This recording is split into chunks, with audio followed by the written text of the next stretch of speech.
Today I want to show you how I make very thin slices of roots, and these are the plants that I will use. They are pine trees, and my student has been watering them with a solution that contains mushrooms that can interact with the roots. Here, if you lift the pot, you can see that there are small roots that have been growing out of the pot, and this is what I'm going to cut off and put that into small tubes in the lab. Here you can see the small roots that I want to make slices of. Then I will put the roots in agarose. It's 4% agarose in water that I have boiled, and that becomes very solid when it cools down. I need this as a support for my roots so that I can make slices of that.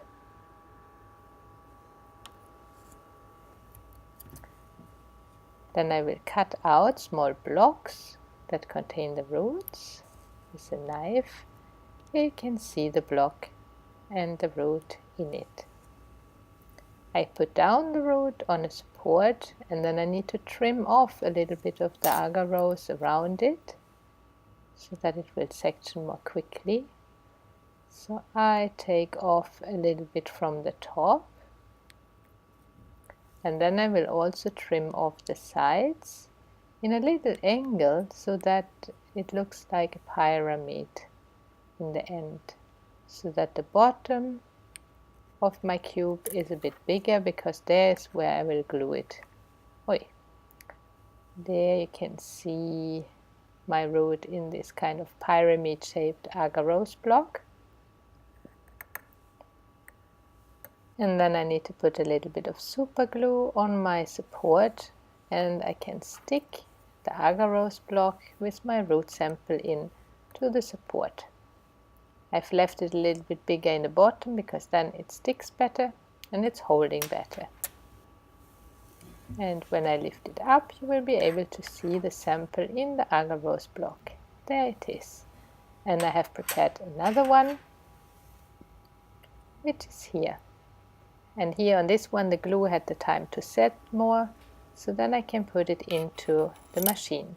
There's a water bath in the machine, and I'm putting my support into this water bath, and then I turn it into that direction so that it will section nicely.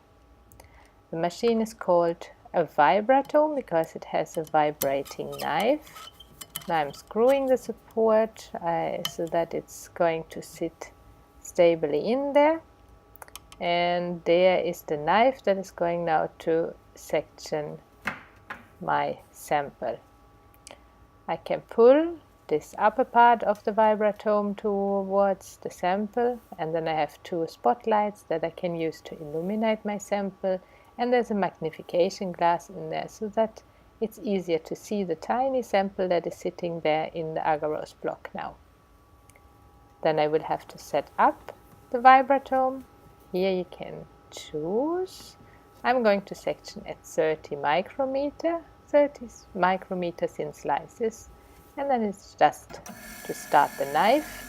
And here you can see it's vibrating and advancing and cutting off small slices of my agarose cube. And eventually it will also cut my sample into 30 micrometer slice. And then I put the sample on a microscope slide, and then I can observe it. Oh, it's not so easy. Here you can see the tiny little root sample, and what is around the root, these small fluffy things, this is the fungus. So I can see that the fungus has really colonized my root.